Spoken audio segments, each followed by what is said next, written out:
Buenas noches. Buenas noches a todos. Como siempre, le damos gracias a Dios por esta oportunidad que nos da de volver a estar aquí, a escuchar más de su palabra. Y como les había dicho, pues ahora sí ya lo voy a cumplir. Vamos a empezar a estudiar este libro, el libro de Efesios. Es un libro para mí muy interesante, como todos los demás. Es uno de los libros del Nuevo Testamento. El que lo escribió fue el apóstol Pablo, pero como siempre nosotros entendemos muy bien que Pablo nada más fue el instrumento del Espíritu Santo para escribir este libro de Efesios. Nunca nosotros debemos dar la gloria al hombre carnal, si toda la gloria es para quién, para Dios. Dios usó a estas personas para escribir el libro de Efesios, como a Pedro, como a Juan, pero pareciera que el que más usó el Espíritu Santo fue a Pablo, para escribir más libros. Entonces, nada más para empezar sobre este tema, vamos a leer 2 de Pedro, capítulo 1, ¿verdad? Capítulo 1, del 20 al 21. 2 de Pedro, capítulo 1, del 20 al 21. Dice así: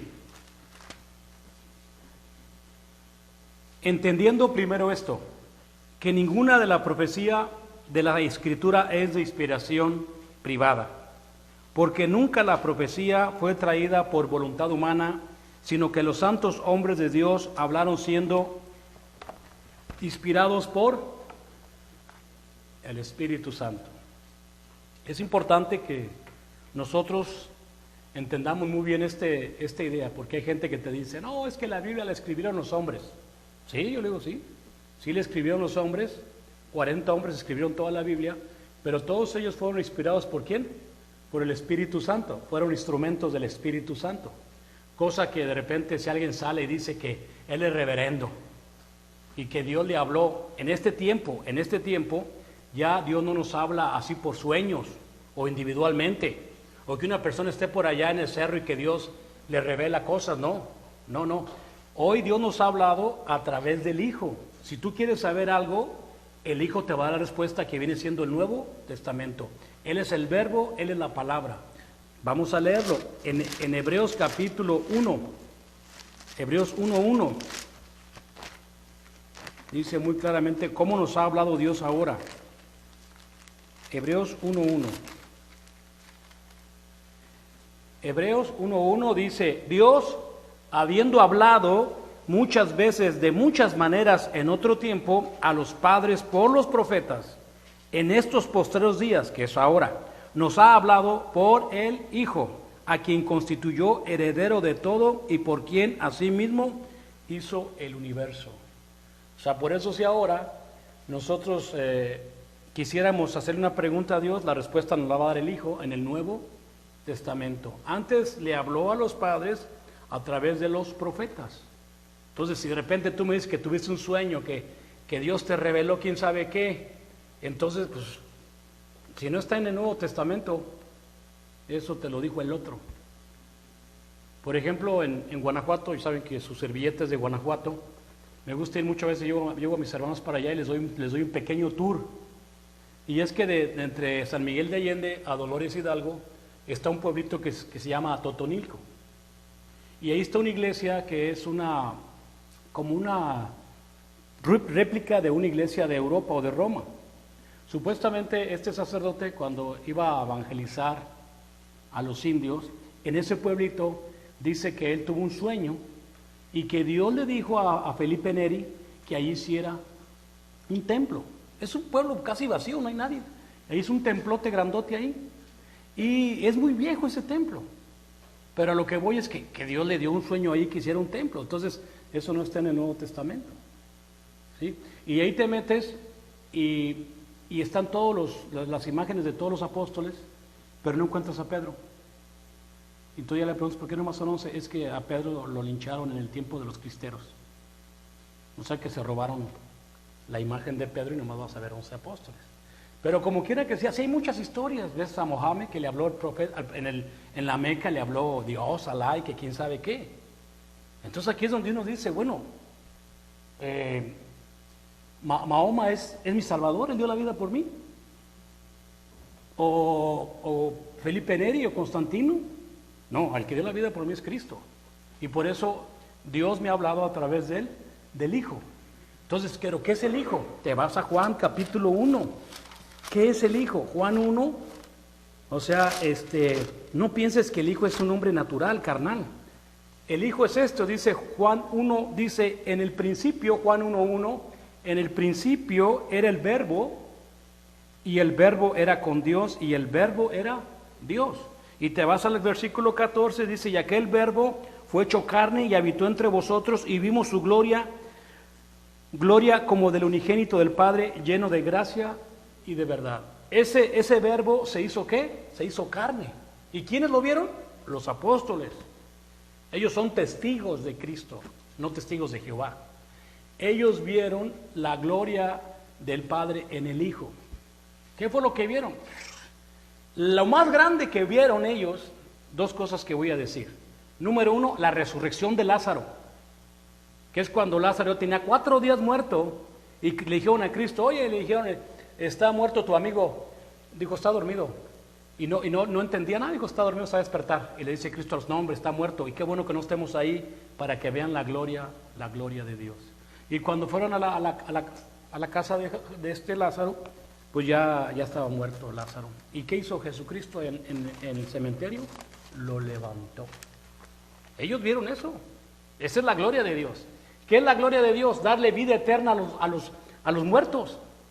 Ah, espérame, el hombre natural está muerto en sus pecados. Puede estar vivo aquí físicamente, ahí dándole gol el hacha, pero está muerto. ¿Qué significa está muerto? Está separado ¿de quién? De Dios.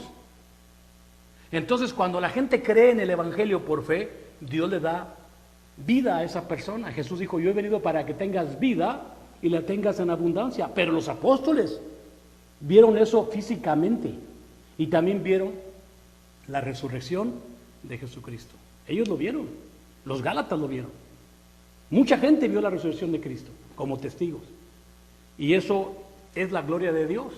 Ahora Cristo dijo, más bienaventurados serán los que no verán y creerán. Así es que si ustedes son de fe, como dije el domingo, pues ustedes, hermanos, es una gran herramienta la fe. Es una potencia la fe. En tiempos de aflicción, como dijo ahorita el canto, en tiempos de tristeza, la fe es una buena herramienta, porque te va a levantar. Pero el que no tenga fe, está frito. Porque dice la Biblia que sin fe es imposible agradar a Dios. ¿Y quién te da vida? A Dios. ¿Quién te levanta? A Dios. ¿Quién te da todo? A Dios. ¿Quién te da el aire que respiras? Mira, es el espíritu de vida. El del perro es Si no crees en Dios, estamos prácticamente fritos. Dice mi mamá, estás frito, hijo. Entonces el apóstol Pablo fue un hombre que Dios lo escogió para escribir este libro de Efesios. Aproximadamente este libro se escribió en el año 60 a 64. ¿Qué estoy diciéndote? Que todavía aquí hay milagros. En este tiempo todavía hay maravillas. Acuérdate que así como Dios en el Viejo Testamento a su pueblo le enseñó maravillas por Moisés, 40 años de maravillas. Dios le demostró a su pueblo, a Egipto y al mundo, a Moisés, que Moisés en esa vara iba a hacer maravillas. 40 años. Viene Moisés a ver directamente al faraón para decirle, hey, deja salir a mi pueblo. ¿Y con qué le hizo? Con una vara. Y la vara se convirtió en víbora y el faraón dijo, yo también. Y la víbora de Moisés se comió a las víboras del faraón, porque las víboras del faraón son pura imaginación, son puro hipnotismo. Pero la víbora de Moisés, si metes la mano, te anda matando. Porque los milagros de Dios, a las maravillas de Dios, sí son reales. Y las del diablo son puras mentiras. Son puras como, ¿sí me explico? Como espejismos. Como, ay, que me dolía aquí, mi pastor me sanó. Ay, yo qué voy a saber que estoy leído. Los milagros de Cristo eran algo que la ciencia, la física, los doctores de este mundo, los científicos no lo pueden entender. No lo pueden entender. Como de repente cambiar el agua en uno de los mejores vinos. ¿Sí? Darle de comer a 5,000 personas con 2 panecillos. ¿Qué más hizo Cristo? Pues la ley de la gravedad dice que los objetos caen de arriba hacia abajo. Él subió de abajo hacia arriba. Volteó completamente todas las leyes. Esas son maravillas. Y esas maravillas se vuelven a repetir otra vez con Cristo año 30. Cuando después de que fue ¿qué? bautizado. ¿Cristo viene a ver directamente a quién? ¿A quién vino a ver Cristo después de ser bautizado? Al chamuco, al diablo. ¿Dónde estaba? En el desierto. Ahí vino a empezar las maravillas. 40 días sin comer. Nadie aguanta nada. Nadie aguanta eso. Entonces empiezan los milagros con él. 3 años. Lo crucifican, se va al cielo. Y el Espíritu Santo que recibieron estos hombres, por lo cual escribieron todo el Nuevo Testamento, siguen haciendo maravillas. Entonces, año 33. Si este libro se escribe en el año 60, 64, ya estaba a un puntito para que ya se acabara todo lo que es el Nuevo Testamento y terminara las maravillas. Ahora iba a ser todo por fe. De hecho, el mismo Pablo en Efesios, vamos al libro de Efesios capítulo 4, el apóstol Pablo en este libro ya dice cosas que ya van a terminar. Efesios 4, versículo del 3 al 5 o al 6. Vamos al libro de Efesios.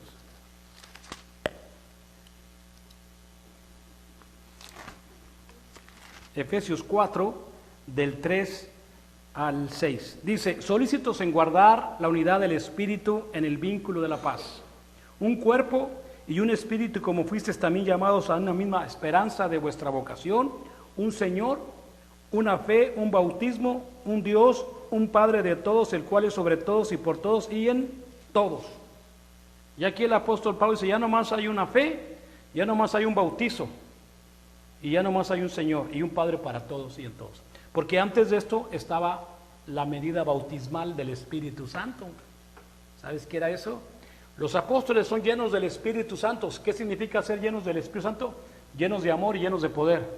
Y ellos, fíjate bien, ellos podían ir a las diferentes iglesias de todas las que se habían establecido a dar dones espirituales. Ellos podían llegar a una iglesia y a un hermano le daban el don de sanar gente. Te daban el don de predicar, de exhortar, de rasguñir. Te daban dones, repartían dones, sanidad, de hablar en lenguas, de interpretar lenguas. Solamente ellos podían, nadie más. Ellos podían repartir esa medida bautismal. Pero ya aquí está diciendo Pablo, ya nomás hay un bautismo. ¿Y este bautismo cuál sería, hermano? El que tuvimos nosotros, que es para la remisión de los pecados. Ese es el último que queda. Es el que Cristo dijo, ir por todo el mundo y predicar el Evangelio a toda criatura. El que creyere el Evangelio y fuere bautizado será salvo. Ese es el único bautismo que ahora queda. Bueno, entonces el autor es Pablo, una revelación de tantas que escribió Pablo. Vamos a Efesios 1:9. Efesios 1:9. 1:1, perdón. Efesios 1:1.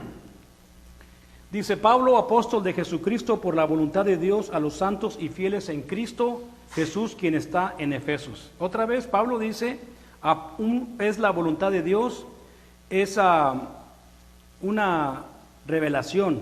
Dice, Pablo, apóstol de Jesucristo por la voluntad de Dios. Ahorita vamos a hablar de esa voluntad de Dios.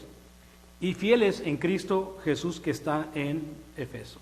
Bueno, como dije, fue escrito aproximadamente en esos años y es destinado precisamente a la iglesia de Efeso o Efesios. Y cerquita de allí de Efesios están todas las iglesias, sí, las iglesias que habla Apocalipsis. Esmirna, Laodicea, Tiatira. Estoy bien entusiasmado porque es un viaje a Turquía.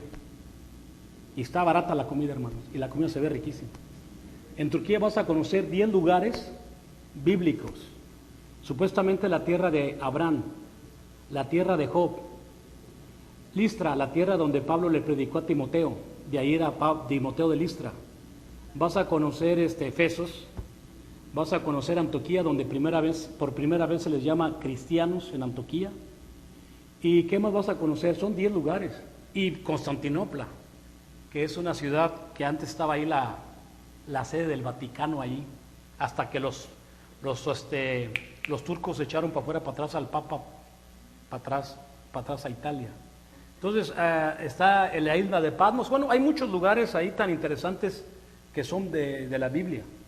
Ahí se establece el jardín del Edén, en los ríos Éufrates y el otro. Supuestamente están las ciudades muy preciosas ahí. Y estoy viendo que no está ni caro el avión ni tampoco la comida. Así es que hay que ir. Hay que ir, los que puedan ir, que vayan. Y yo me imagino que esos lugares ya están muy, muy antiguos, quizás ya te van a decir si es verdad. Yo digo que así dicen, lo correcto sería, mira, yo creo que Pablo por aquí fue donde fundó la iglesia. Hay lugares, cuevas, ahí en Efeso, donde se metían todos los cristianos a tomarlas. Eso sí lo creo, eso sí se escondía. Porque acuérdate que los romanos y los judíos los mataban. En este tiempo era una persecución, es importante decir, en este tiempo es una persecución horrible el ser cristiano. O sea, era gente demasiada de fe, no le temían a la muerte. Si te agarraban y te decían, oye, ¿tú crees que Cristo es Dios o crees que Julio César es Dios? Si tú decías que Cristo era Dios, era muy seguro que te pueden llevar al circo romano, a los gladiadores, te quemaban, te arrancaban, te crucificaban, había muchos tipos de crucifixión. Una cosa horrible, pero también tienen una ventaja ellos. Así como una persecución tanto, también ven maravillas. ¿Me explico? Por eso Dios les ayudó con la gracia. O sea, miraban a Cristo resucitado y decían, bueno, Él me prometió que si me matan, yo alcanzaré la vida eterna. Lo acababan de ver y era como el pan de cada día el Evangelio. El Evangelio, oye, si te mueres, no importa. Cristo me ha prometido que yo voy a ir con Él. Entonces era algo maravilloso en ese tiempo, pero también terrible la persecución. Entonces, todo esto está en Turquía. Bueno, Efesos era un centro político, religioso. Esto es una pequeña introducción que estoy dando al libro, todavía no lo empezamos nomás. Un poquito de introducción al libro. Efesos era una ciudad, centro político, religioso y comercial. Ahí había una iglesia, un templo, que era, ¿alguien se acuerda? No sé si era parienta de Diana Cazadora, pero se le llamaba la diosa Esmirna o Esmira. O sea, es un templo grandísimo que vamos a ver allí, ya nomás una columna en Efeso. Esas columnas se las llevaron a Constantinopla. Después de la caída de ese templo, todas esas columnas de concreto, quién sabe cómo se las llevaron para allá. Pero ahí había un templo muy, muy religioso a esa diosa. Pablo ahí hizo un desastre. Ustedes lo han leído la historia. Pablo ahí se echó a pelear con los que hacían las dianitas, las imágenes, las estatuillas. Y Pablo dijo que eso, pues predicó la verdad y se le echaron encima a Pablo y tuvieron que sacarlo a Pablo porque lo andaban matando. Bueno, Efesios está en la parte oeste de la actual Turquía, como digo, está pegado al mar Egeo, el mar Egeo. O sea, que está el mar ahí. Y ya cruzas el mar y ya llegas a Grecia. No, si lo estaba viendo en el Google. Ahora ya con el Google uno casi anda ahí uno, ¿verdad? Ay, mira, aquí están. Uy, no estamos tan lejos, ¿verdad? El mundo no es tan grande, créemelo. Uno piensa que está, pero no está tan grande el mundo. Pero sí es maravilloso ahora lo del mapa, ¿no? Poder ver hasta dónde está. Bueno, yo creo que si los judíos hubieran tenido el Google, olvídate. No, digo que ni así hubieran creído. Ni así hubieran creído los judíos cuando Dios les prometió la tierra prometida. Estaban a 200 kilómetros de lo que era Jerusalén, pero no lo miraban, estaban en el desierto. Y no miraron. Bueno, perdón, ya aquí está. Pablo predicó durante 3 años en esa ciudad, sentó bases para una de las iglesias más fuertes de todas las iglesias de la región. Fue muy eficaz que la adoración de la diosa Artemisa, esa se llamaba, llamada también Diana, estuvo en peligro de ser desaparecida esa idolatría a esa diosa Artemisa. En peligro, y Dimitrio, un platero, aquí está la historia, un platero que hacía imágenes a Artemisa, hizo un motín en protesta de la predicación de Pablo. Vamos a leerlo en Hechos 19, 24. Hechos 19, 24.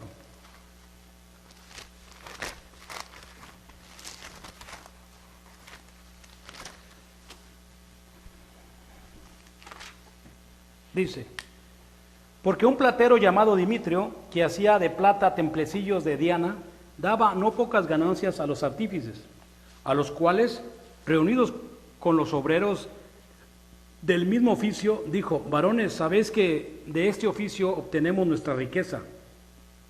Pero veis y oís que este Pablo, no solamente en Efeso, sino casi en todo Asia, ha apartado a mucha gente con persuasión, diciendo que no son dioses los que se hacen con las manos. Y fíjate qué chistoso, yo me acuerdo cuando yo trabajé en Guanajuato, la capital, y ahí en Guanajuato, pues, cuando vas acá por arriba por la Panamericana, Guanajuato está como en un hoyo, en un cerro, ¿no?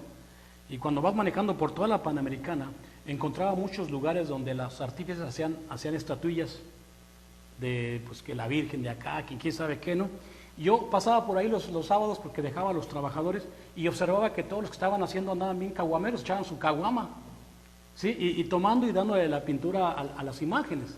Entonces yo decía, yo no conocía la Biblia y decía, ¿cómo estos pueden ser dioses si estos catarrines lo están haciendo? O sea, no me sonaba lógico eso a mí. Me explico, yo no entendía la Biblia, pues eso no puede ser Dios, y mira quién lo está haciendo. Pero así lo crean.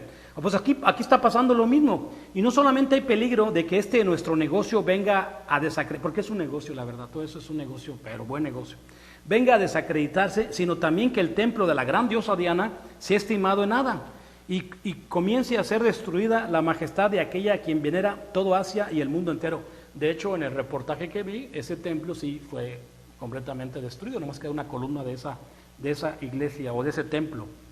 Cuando oyeron estas cosas se llenaron de ira y gritaron diciendo, grande es Diana de los Efesios, y la ciudad se llenó de confusión y a una se lanzaron al teatro arrebatando a Gallo y a Aristarco, macedonios, compañeros de Pablo, y queriendo Pablo salir al pueblo, los discípulos no le dejaron. También algunos de las autoridades de Asia, que eran sus amigos, le enviaron recado rogándole que no se presentara en el teatro.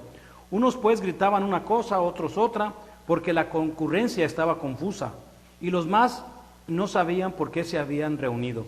Y sacaron de entre la multitud a Alejandro, empujándolo los judíos. Entonces Alejandro, pedido silencio con la mano, quería hablar en su defensa ante el pueblo, pero cuando le conocieron que era judío, todos a una voz gritaron casi por 2 horas, grande es Diana de los Efesios, por 2 horas, Entonces el escribano, cuando había apaciguado a la multitud, dijo, varones efesios, ¿y quién es ese hombre que no sabe que la ciudad de los Efesios es guardiada del templo de la gran diosa Diana y de la imagen venida de Júpiter?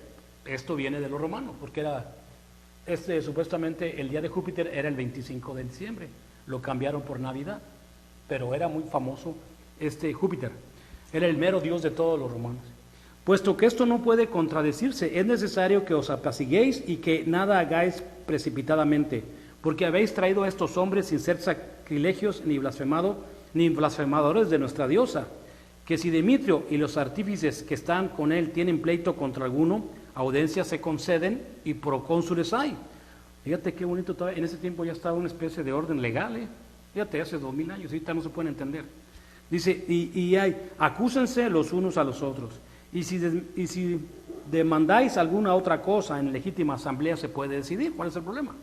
Porque peligro hay de que seamos acusados de sedición. Por esto de hoy no había ninguna causa por la cual podamos dar razón de este concurso.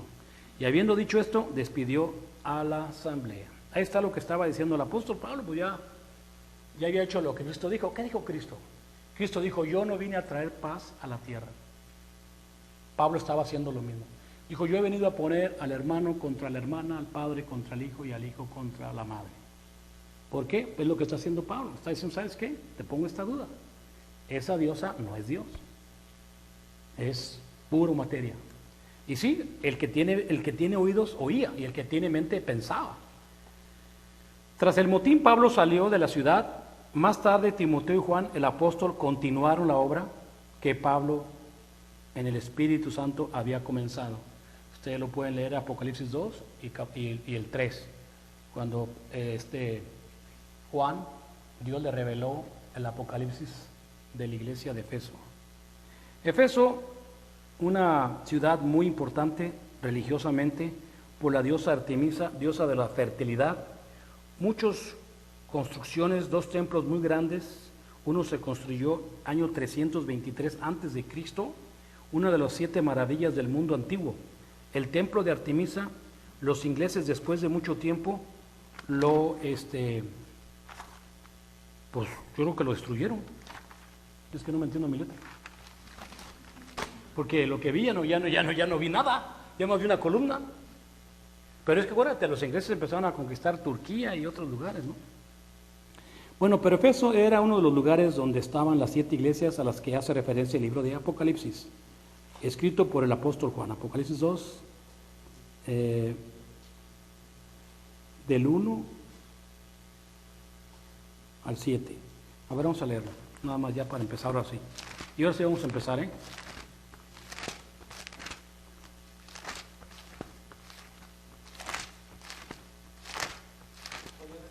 Apocalipsis 2, del 1 al 7. A ver si es el 7, dice. Escribe al ángel de la iglesia en Efeso, el que tiene las 7 estrellas a su diestra, el que anda en medio de los 7 candelarios de oro, dice esto: yo conozco tus obras y tu arduo trabajo y paciencia, que no puedes soportar a los malos, y has probado a los que dicen ser apóstoles y no lo son, y los has hallado mentirosos. Has sufrido y has tenido paciencia, y has trabajado arduamente por amor de mi nombre, y no has desmayado. Pero tengo una cosa contra ti, que has dejado tu primer amor. Recuerda, por tanto, de dónde has caído, y arrepiéntete y haz la primera obra, pues si no, vendré pronto a ti, y que te quitaré tu candelario de su lugar, si no te hubieras arrepentido. Pero tienes esto, que aborreces las obras de los nicolaitas, las cuales yo también aborrezco. El que tiene oídos, oiga lo que el Espíritu dice a la iglesia, a las iglesias. Al que venciere le daré comer del árbol de la vida, el cual está en medio del paraíso. Aquí vemos que el problema, ¿verdad?, de la iglesia de Efeso estaba perdiendo su primer amor. Estaban dejando de predicar el amor de Dios, que es el Evangelio. Estaban haciendo un buen trabajo, pero si así también siempre hemos dicho, si nosotros se nos olvida predicarles de afuera, pues entonces ya la iglesia no tiene sentido. Si la iglesia no tiene amor para los demás, entonces es pura vanidad nuestra religión. Siempre tenemos que andar predicando la palabra, aunque no la quieren escuchar, no le hace, pero nosotros debemos de predicar la palabra. Bueno, vamos entonces ahora sí a empezar. Esta es una pequeña introducción. Vamos a empezar entonces a leer Efesios capítulo 1, versículo 1. Esto lo voy a estar haciendo yo, hermanos, de lo que Dios me da a mí. Yo lo voy a estar, pues lo que he aprendido, que Dios me ha revelado también a mí a través de las escrituras, yo lo enseño, y si hay una cosa más que Dios les dé a revelar a ustedes, pues adelante, puede ser, ¿no? Bueno, Efesios 1:1 dice: Pablo, apóstol de Jesucristo por la voluntad de Dios, a los santos y fieles en Cristo Jesús que están en Efeso. Ahí está, el apostolado. Vino a la revelación de Dios a Pablo, fue directo por el Espíritu Santo, por la voluntad de Dios. Por ejemplo, ¿cómo fue eso? Acuérdense que Pablo, antes de ser el apóstol, era un fariseo, era un hombre profesional, se puede llamar, era un doctor de la ley, era un hombre muy importante entre la comunidad de los judíos. Cuando él oye hablar de los del camino o los cristianos, inmediatamente su celo a su religión judía dice: estos están mal, están incorrectos, y empieza una persecución contra ellos, empieza a perseguirlos, a decirles: ¿sabes qué? Están mal, y dio el voto para que mataran a Esteban. Todo esto fue antes de que Dios lo llamara. Vamos a leer su historia en Hechos capítulo 9. Hechos 9. Muy interesante la historia de Pablo. Hechos 9. Vamos a empezar en el versículo 1. Dice: verdad digo, en Cristo no miento, y mi conciencia me da testimonio en el Espíritu Santo. No, espérate, estoy en Romanos. No, sorry. Fíjate, y ya ni con lentes leo, qué bárbaro. Así. Hechos, ¿qué dije? 9, de 1 al 6. Okay. Dice: Saulo, respirando aún amenazas de muerte contra los discípulos del Señor, vino al sumo sacerdote y le pidió cartas para las sinagogas de Damasco, a fin de que se hallase algunos hombres o mujeres de este camino, o sea, del camino de Cristo, los trajera presos a Jerusalén. Mas yendo por el camino, aconteció que al llegar cerca de Damasco, repentinamente le rodeó un resplandor de una luz del cielo, y cayendo en tierra oyó una voz que decía: Saulo, Saulo, ¿por qué me persigues? Y le dijo: ¿quién eres, Señor? Y le dijo: yo soy Jesús, a quien tú persigues. Dura cosa te es dar cosa contra el aguijón. Él, temblando y temeroso, dijo: Señor, ¿qué quieres que yo haga? Y el Señor le dijo: levántate, entra a la ciudad y se te dirá lo que debes de hacer. Es importante observar la vida de un hombre religioso. Primeramente, Pablo es un hombre muy religioso, muy devoto, muy celoso a su religión. Y eso te indica que hay gente que puede ser muy devota a su religión y ama su religión de sus padres, sus tradiciones, pero puede estar, ¿qué? Equivocado. Imagínate, el apóstol Pablo iba rumbo a Damasco con todos los soldados y ¡pum!, una luz lo tumba. Y estas palabras que le llegan hasta el alma: ¿por qué me persigues? Y dice Saulo: ¿quién eres tú, Señor? O sea, ¿qué está pasando aquí? ¿No estoy de tu lado? ¿No estoy haciendo tu voluntad? Me estás persiguiendo, hermano. Entonces imagínate, el apóstol Pablo en ese momento se le cae todo su teatro. Y se da cuenta de que su vida no tiene nada de espiritualidad, el estar echando gente a la cárcel. Aunque estés muy celoso de tu religión, estaba siendo una persona egoísta. No tenía nada, y por eso dice, ¿qué quieres que yo haga, Señor? Lo mismo que hicieron los del día de Pentecostés, que crucificaron a Cristo, tirándole falso profeta, acusándolo, apedreándolo, escupiéndole. Después muchos de ellos se arrepintieron de su poca espiritualidad que tenían. Así también Pablo, cuando se topa con Cristo, ¿qué le dice? Temblando y temeroso, dice, Señor, ¿qué quieres que yo haga? El Señor le dice, bueno, levántate, entra a la ciudad y te dirá lo que debes de hacer. Y los hombres que iban con Saulo se pararon atónitos, oyendo la verdad voz, mas sin ver a nadie. Entonces Saulo se levantó de tierra y abriendo los ojos no veía a nadie. Así que llevándolo por la mano le metieron en Damasco, donde estuvo 3 días sin ver y no comió ni bebió. Pablo ya había creído, ya estaba arrepentido, pero todavía necesitaba hacer algo.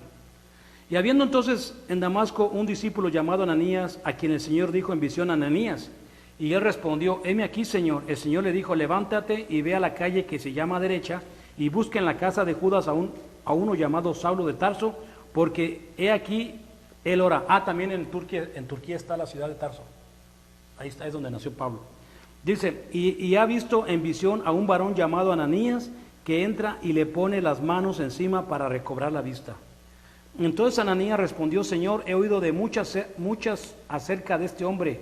¿Cuántos males ha hecho a tus santos en Jerusalén? Y aún aquí tiene autoridad de los principales sacerdotes para prender a todos los que invoquen tu nombre. Y el Señor le dijo, ve, porque instrumento escogido me es este para llevar mi nombre en presencia de los gentiles y de reyes y de los judíos de Israel y los hijos de Israel. Porque yo le mostraré cuánto le es necesario padecer por mi nombre.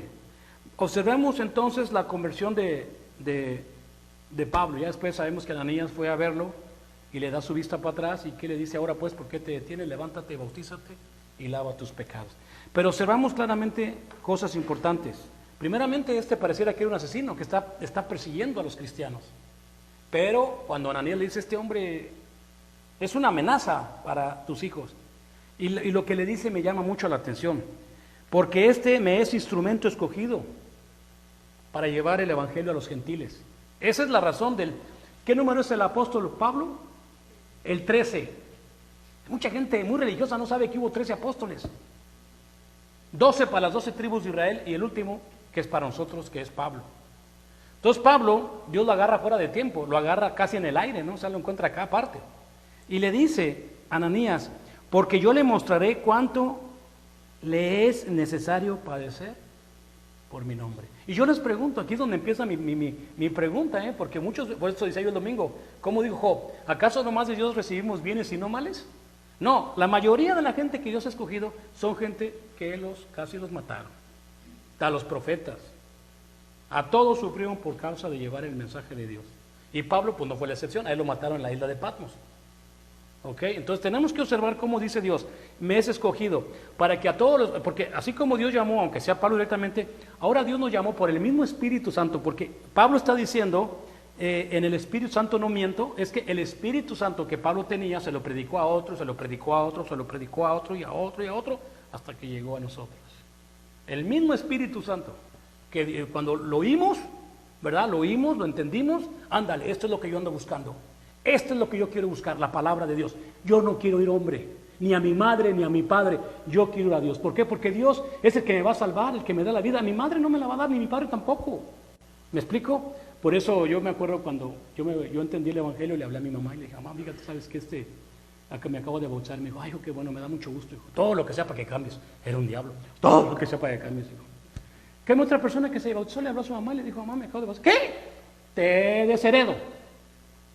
¿Cómo? Sí, mi mamá ya no me quiere. Ya no me quieren hablar. Te digo, yo pienso que una madre que ama a su hijo y quiere un cambio, hijo, cambia. Que Dios te bendiga. Pero ¿cómo el celo te ciega? Completamente te ciega. Prefieren verte drogado, prefieren verte un borracho, un alcohólico, a que te salves o a verte sano y en paz. Es así es el hombre. Entonces el apóstol Pablo va a hacer una gran misión aquí en Efesio como en otras ciudades. Pablo se dio cuenta claramente de que estaba en un verdadero horror. No os apunté esta escritura, pero vamos a leerla en Primera de Timoteo, capítulo 1. Te la leí creo que el domingo, no me acuerdo. Primera de Timoteo, capítulo 1. Podemos leer que dice Pablo acerca de su conversión.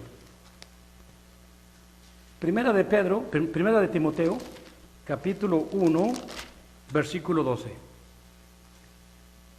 Primera de Timoteo, capítulo 1, versículo 12. Digo, 12. 1:12.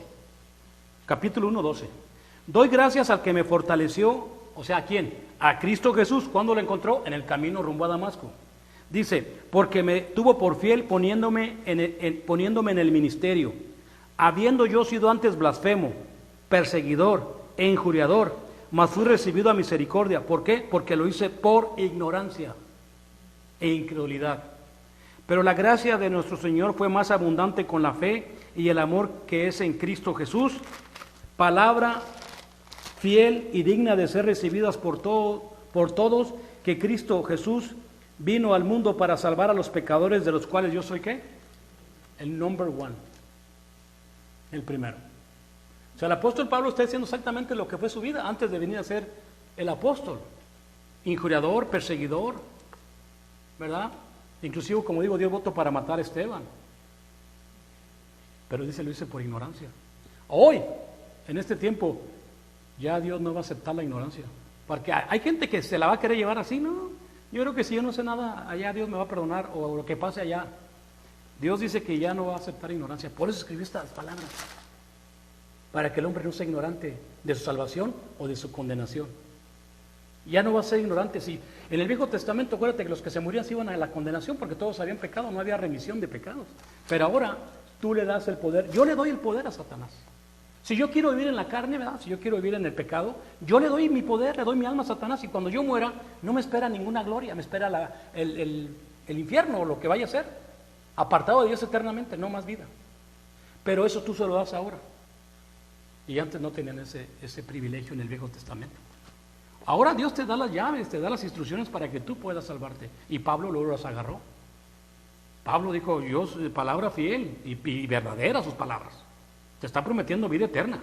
Y es una palabra que debe ser recibida por todos. Que Cristo vino a morir por los pecadores. ¿Ves? De los cuales dice Pablo, yo soy el primero. Yo por eso una vez comencé a platicar, una vez fue a predicar a una familia, a un viejito de muy grande edad. Me invitó a estudiar a su casa y empecé a abrir la Biblia y me dijo, pues yo te invité a estudiar porque pues mira, aquí nosotros nos portamos muy bien.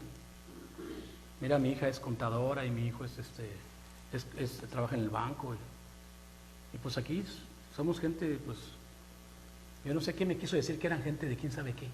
Y yo agarré la Biblia y le dije, bueno, pues entonces yo me voy de aquí. Y le hice así, yo me voy, ¿qué más voy a perder mi tiempo? Dijo, ¿por qué? Cristo no vino por ustedes. No, Cristo vino por los pecadores y vino por mí. Y usted dice que no, usted no hace nada malo. Ah, bueno, sí, pues yo sé que sí. Si todos pecamos, nada más que la diferencia es que no todos lo reconocen. Malayón, si todos lo reconocieran, aquí estuviera lleno, hasta no hubiera gente. Pero no todos lo reconocen. ¿Por qué? Porque el pecado tiene una fuerza muy grande, hermanos. ¿Qué es la fuerza del pecado? Es placer. ¿Quién quiere estar ahorita oyendo cosas? No, hombre, ahorita está re buena la televisión. No, el pecado tiene una fuerza muy grande. Y tiene un poder muy grande. La destrucción de tu matrimonio, la destrucción de tu alma, la destrucción de tu familia, destruye todo lo que agarras, es como un cangrena. Y no lo pueden entender. Ahorita le están echando la culpa que el calentamiento global, que llueve mucho, que va a estar más caliente el verano y que le echan la culpa. ¿A quién le echan la culpa? Le echan la culpa al humo.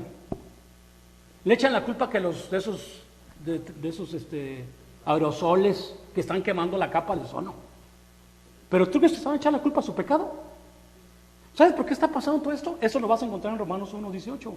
La ira de Dios se revela desde el cielo contra toda impiedad e injusticia que estos hombres líderes detienen con mentiras la verdad. Estos hombres líderes están engañando a la gente, mintiéndoles, como es un ejemplo como aceptar los homosexuales.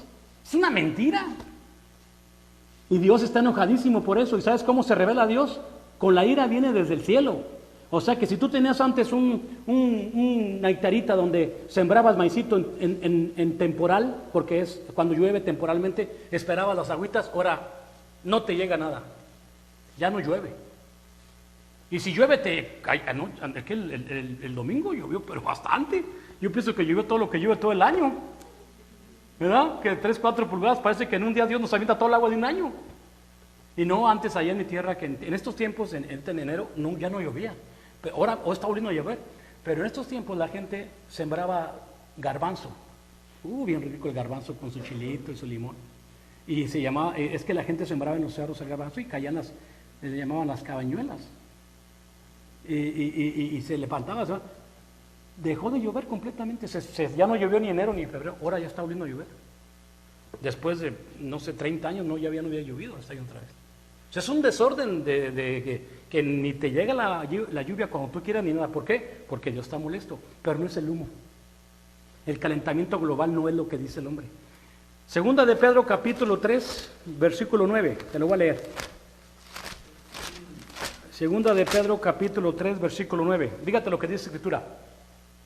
El Señor, segunda de Pedro 3, 9, el Señor no retarda su promesa, según algunos la tienen por tardanza, sino que es paciente para con nosotros, no queriendo que ninguno perezca, sino que todos procedan al arrepentimiento.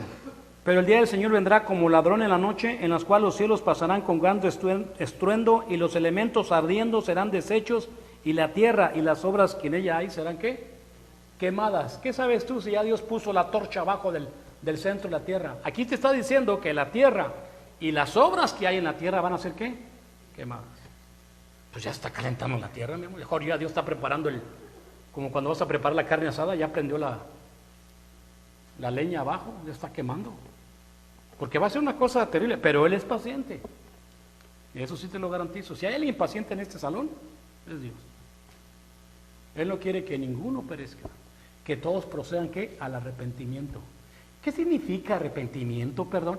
Ya no vivas conforme a la carne, ya no vivas conforme a tu naturaleza pecaminosa, empieza a vivir conforme a la voluntad de ¿quién? De Dios. Ese es un arrepentimiento. No es nomás un arrepentimiento de un día, hermano. No nomás cuando me pasé y me bauticé y ya es todo lo que... No. Después de que te bautizas tienes que vivir una vida arrepentida todos los días. O sea, si antes tu cuerpo te mandaba para acá, ahora tienes que agarrar para acá. Ya no puedes andar así con un pie en el mundo y en la tierra. Arrepentido es todos los días. Caminar con dirección ¿a quién? A Dios, o caminar con dirección al Espíritu Santo. Y eso, como le decía ahorita el hermano Pancho, estamos entre la espada y la pared, Pancho. Nos regañan, pues hay que aguantarnos ya, porque pues también si nos vamos para acá afuera, o sea, estamos aquí y nos regañan, pues ahí estamos como gatos regañados o con lo que sea. ¿Para dónde vamos, Leo? Si nos vamos para el mundo, sale peor, allá nos pone otra regañiza más fuerte. No, hombre, sale peor. Ahí a lo mejor no estamos así. Y te lo voy a decir por qué. Vete a Gálatas capítulo 5. Me estoy saliendo un poquito, pero no importa. Gálatas 5 también es importante esto. Gálatas 5 del 16 al 17.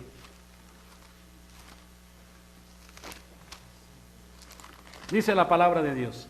Digo pues, Gálatas 5, 16. Digo pues, andar en el Espíritu y no satisfacéis los deseos de la carne. Ahí está la situación. Porque los deseos de la carne es contra el Espíritu y el Espíritu es contra la carne, y estos se oponen entre sí para que no hagáis lo que ¿qué? Para que no hagas lo que se te venga en gana. Así dice. Por ejemplo, cuando uno es cristiano como el apóstol Pablo, que Dios está llamando, porque Dios te va a llamar y su llamamiento es irrevocable, tú no puedes andar agarrando a la carne. Ojo, no, te va a doler la cabeza, vas a andar todo el tiempo muy mal. Tenemos de este lado que nos quiere mandar a la carne, al placer del pecado, y otro lado el Espíritu dice que no. Y estamos, pues ni para allá ni para acá, entonces te quedas ahí y no haces lo que... No haces nada. ¿Está bien? Al día siguiente que te levantas, dices, ay, gracias Padre, me libraste de una tentación, qué bueno que no regué el tepache, ya me lo regaba el tepache. ¿Pero por qué? Porque sabes que Dios te llamó, porque sabes que tú estás ahí y no puedes andar viviendo en la carne y viviendo en el Espíritu.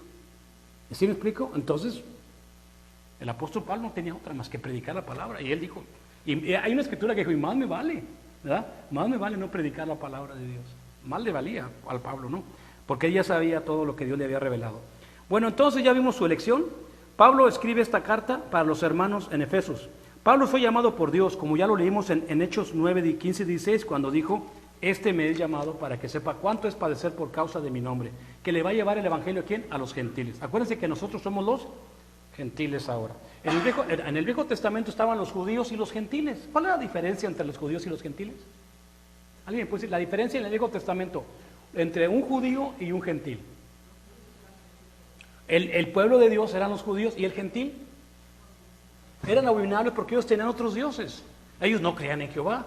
Uno de sus dioses era Baal o Chemosh, o bueno, había tantos dioses en el Viejo Testamento y esos Dios les llamaba gentiles, abominables. Ahora en el Nuevo Testamento, también ahora cristiano y gentil. Entonces nosotros antes de que Pablo nos predicara, pues andábamos de gentiles. Bueno, vamos a leerlo, estamos cerquita, Efesios 2, después lo vamos a seguir estudiando. Efesios 2, versículo 11. Va a decir exactamente para qué Dios llamó al gentil. En Efesios 2, 11 dice: por tanto acordaos de que en otro tiempo vosotros los gentiles, en cuanto a la carne, éramos llamados incircuncisos por la llamada circuncisión hecha con mano en la carne. En aquel tiempo estábamos sin Cristo, alejados de las ciudadanías de Israel, ajenos a los pactos de la promesa, sin esperanza y sin Dios en el mundo. Pero ahora en Cristo Jesús vosotros, que en otro tiempo estabas lejos, habéis sido hechos cercanos por la sangre de Cristo. O sea, te está diciendo Pablo, o sea, me está diciendo Pablo a mí. Acuérdate tú que en otro tiempo yo era gentil, tú también eras gentil. En cuanto a la carne, a nosotros nos llamaban los incircuncisos. ¿Saben lo que es la circuncisión? La circuncisión era la señal que Dios le dio al pueblo de Israel a través de Abraham. O sea, todos los judíos a octavo día se circuncidaban. Era una operación chiquita en el miembro viril del niño. ¿Jesús fue circuncidado? Sí, al octavo día, porque era de la nación judía. Entonces, pero a los gentiles, los judíos les decían los incircuncisos, porque nosotros no practicamos esa circuncisión, porque no éramos del pueblo de Dios. Entonces dice que en aquel tiempo estábamos sin Dios. Fíjate, yo no sabía. Estábamos sin Dios, estábamos sin Cristo, alejados de la ciudadanía de Israel. Pues sí, yo ni sabía nada de Israel. Yo ni sabía nada de estos pactos de la promesa, yo no sabía nada. Porque ahora sé que la promesa y el pacto vino por los judíos. Lo hemos aprendido, lo aprendí cuando me empecé antes de bautizarme, entendí todo eso. Que Cristo cuando vino, aquella samaritana que le pregunta, ustedes los judíos dicen que la salvación es en Jerusalén, pero nosotros decimos que en este pozo de Jacob. Y Cristo le dice, ustedes adoran lo que no saben, porque la salvación ¿de dónde viene? De los judíos. Jesús era judío, era de la descendencia de Abraham. Pero en ese tiempo Cristo, cuando Él vino, fíjate bien, cuando Él vino nada más, exclusivamente, a salvar a los descendientes de Israel. Los gentiles todavía no estaban en su plan. Sí estaban en su plan en un proyecto con Pablo. Dijo, tengo otro rebaño que no es de este rebaño. Se refería a nosotros.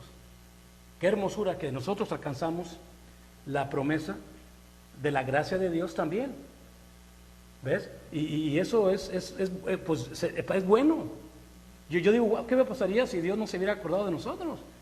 Olvídate, no existe Estados Unidos, no existimos nadie, estábamos fritos. Pero Dios también estaba observando. Ahorita vamos a ver cómo Dios nos llamó. Desde antes de la fundación del mundo también ya había ese plan. Pero primero vino por esta raza, por los judíos. Oye, y yo le pregunto, bueno, Señor, ¿y por qué me pones a los judíos como ejemplo en el Viejo Testamento, no? Porque fueron duros la raza judía. Todo lo que hemos estudiado del Viejo Testamento, no, hombre, olvídate. Y todavía a la fecha, si tú pones, por ejemplo, un cassette ahí del YouTube y pon ahí, ¿qué opinan los judíos de Cristo? Verás qué pestes hablan de Cristo. Y supuestamente ya no son el pueblo de Dios. Entonces, cuando Dios nos pone a este pueblo, dice, aunque yo fui marido para ellos invalidaron mi pacto. ¿Y qué fue lo último que hicieron? Crucificaron al Hijo de Dios, lo entregaron a los romanos. ¿Pero por qué lo entregaron? ¿Por qué lo entregaron? Cuando Poncio Pilato le dice a los judíos, bueno, mira, en este tiempo yo les doy un criminal, les voy a dar a Barrabás, ¿verdad? Y ellos dicen, no, dijo, les voy a dar a Cristo o Barrabás. Y la gente prefirió a Barrabás, a un criminal, que a Cristo. O sea, sus hermanos, los judíos, prefieren ¿a quién? A Barrabás en vez de a Cristo. ¿Y sabes qué hace Poncio Pilato? No, pero se queda maravillado, diciendo, pues, porque se dice llamar hijo de Dios, lo vas a crucificar. Se queda así, ¿sabes qué? Yo me lavo las manos. Pero se dio cuenta que lo estaban entregando por envidia. La envidia es una cosa horrible. Pero bueno, después de eso, Cristo dice, ahora la salvación viene para todos, para judíos y gentiles. Y Pablo, como ya vieron aquí en Efesios 2, te está llamando a ti, gentil. Ustedes antes de venir a ser cristianos, estaban sin Dios, sin esperanza en el mundo. O sea, yo no puedo entender cómo estaré yo sin Dios, o qué esperanza tengo. ¿O cuál es el propósito de la vida? Porque mira, si observo, si yo me pongo a pensar, bueno, si yo estuviera en la carne, haz de cuenta, yo no he obedecido el Evangelio, ¿qué sería mi esperanza en el mundo? ¿Hacerme rico? ¿Millonario? Luego mi mujer me quita todo y se va con otro. ¿Cuál sería la esperanza en el mundo? Porque a mí me han dicho, no, que vete a Estados Unidos, que soy americano y que hazte rico, bla, bla, bla, bla, bla, y ya después uno tiene las riquezas y vive un infierno. Yo pensaba que al llegar a Estados Unidos decía, Señor, nada más te pido una casita, un troquecito Nissan, y es todo lo que te pido, Señor. Yo creo que con una casita y un troque Nissan yo voy a vivir en paz. Soy el hombre más feliz de la tierra. Pues me lo dio y viví un infierno. Y me daba cuenta que eso no era la paz. Entonces, ¿cuál es la esperanza, hermano? Que Dios nos da, porque dice que estábamos sin esperanza y sin Dios. ¿Cuál es la esperanza de estar aquí? Antes de eso, por favor, hermana, aprender a vivir, dice la hermana. ¿Y cómo logras aprendiendo? ¿Cómo logras aprender a vivir? Madurar. O sea, aprendes a vivir. La esperanza de un creyente es madurar. ¿Y sabes qué es madurar? Es aprender lo que es correcto y lo que es incorrecto. Porque te aseguro que muchos de nosotros, aunque ya estamos en la iglesia, seguimos haciendo algo incorrecto. Por eso venimos a la iglesia, porque estamos llenos de defectos. Pero la esperanza es que crezcamos, tratemos de llegar a la imagen de Cristo para decir, oye, Camilo, lo que estás haciendo aquí es incorrecto. Aunque tú lo quieras disculparte, porque cuando estamos, no, yo no fue tete, pégale. Aunque estás ahí tratando de evitar esa situación, se indica que no hemos madurado, no hemos crecido. Pero tú sabes, como dijo una negrita en el Face, todos sabemos lo que está mal. Todos sabemos lo que hicimos incorrecto, todos lo sabemos. Lo que pasa es que es bien difícil reconocer. Pero Dios nos puso una ley moral, un instinto y ¿sabes qué? Esto que estás haciendo es incorrecto. Que tú te quieras hacer el tonto, que tú te quieras hacer el que no chaves, eso es otra cosa. Pero la esperanza es alcanzar la madurez para vivir en paz y después la gloria eterna. ¿Okay? No podemos irnos como niños enojados o peleados o egoístas, no podemos irnos así, y tampoco puedo pasarme 30 años en la iglesia y sigo siendo un hombre egoísta. No, por eso quiero aprender de estos hombres, lo que hicieron en todo el Nuevo Testamento, ¿no?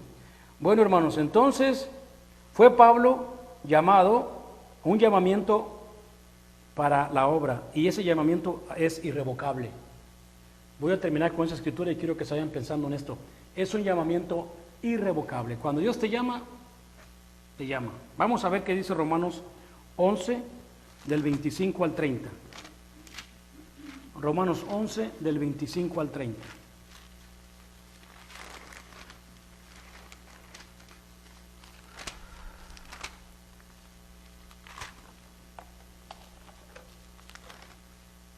Dice, porque no quiero, hermanos, que ignoréis este misterio, para que no seáis arrogantes en cuanto a vosotros mismos, que ha acontecido a Israel endurecimiento en parte, hasta que haya entrado a la plenitud de los gentiles.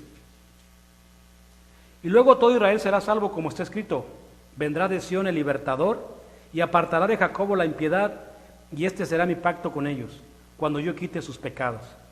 Así que en cuanto al evangelio son enemigos por causa de vosotros, pero en cuanto a la elección son amados por causa de los padres. Porque irrevocables son los dones y el llamamiento de Dios. Estos versículos se los quiero leer porque es importante, esto es un misterio. ¿Cómo Dios llama? Es un misterio, no llama a todos. Y este misterio que está diciendo Pablo, los romanos eran gentiles ya cristianos, le está diciendo Pablo. No quiero que seas arrogantes, egoístas, presumidos, sangrones, como eran los judíos. Los judíos, por ejemplo, no saludaban a un gentil. De lejitos. Todavía hasta la fecha hay judíos que no te saludan. Eran arrogantes. Dice, no les vaya a pasar lo que les pasó a ellos, que endurecimiento en parte. ¿Por qué? Porque sabemos que muchos judíos sí aceptaron el evangelio. Pablo es uno de ellos. Pablo era un judío de la tribu de Benjamín.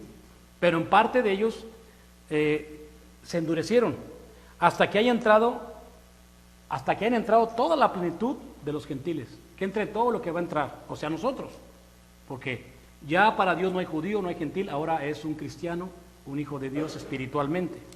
Y luego todo Israel será salvo, como está escrito, Vendrá de Sión el libertador, que es Cristo. Apartará de Jacob la impiedad. Va a apartar de Jacob la iniquidad de Israel, y este va a ser mi pacto para ellos, cuando yo les quite sus pecados a los judíos y también a los gentiles. Así que en cuanto al Evangelio se refiere, somos enemigos por causa del Evangelio. Los judíos no aceptaron el Evangelio. No aceptaron a Cristo. Entonces, los judíos se vuelven enemigos de nosotros. ¿Y qué dice Dios de qué hacemos con el enemigo? Amarlo. Nosotros debemos de amar a nuestros enemigos. Dice, en cuanto al Evangelio son enemigos por causa de vosotros, de los judíos, pero en cuanto a la elección, son amados por causa de los padres. Aquí está la pregunta, ¿quiénes son los padres? Porque nuestros padres nos aman. Dice, en cuanto a la elección, son amados a causa de los padres, porque irrevocables son los dones y el llamamiento de Dios. ¿Cuáles son estos padres? No te duermas, hermano. ¿Cuáles son estos padres? Los patriarcas. ¿Sabes por qué ellos nos aman? ¿Qué dice la Biblia de Abel? ¿Qué dice la Biblia de Noé? ¿Qué dice la Biblia de Abraham? ¿Qué dice la Biblia de Jacob? Todas estas personas fueron de fe. ¿Y sabes qué? Ellos nos aman, porque ellos también saben lo que es vivir por la fe.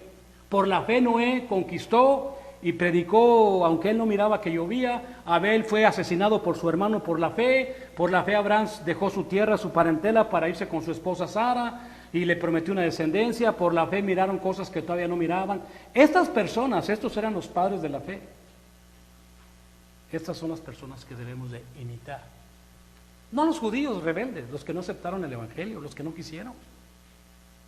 Claro, si nos encontramos con un judío, tenemos que predicarles el Evangelio a todos. Y si ellos se arrepienten y obedecen el Evangelio, parece como que Dios los recibe de mejor, porque ellos vienen de la mera mata. Pero como están ahorita que andan matando gente allá en el oriente, ay mamita, entonces se quedan arrepentir, andar más enojados que nada. Que Dios los bendiga, hermanos, ahí le vamos a parar.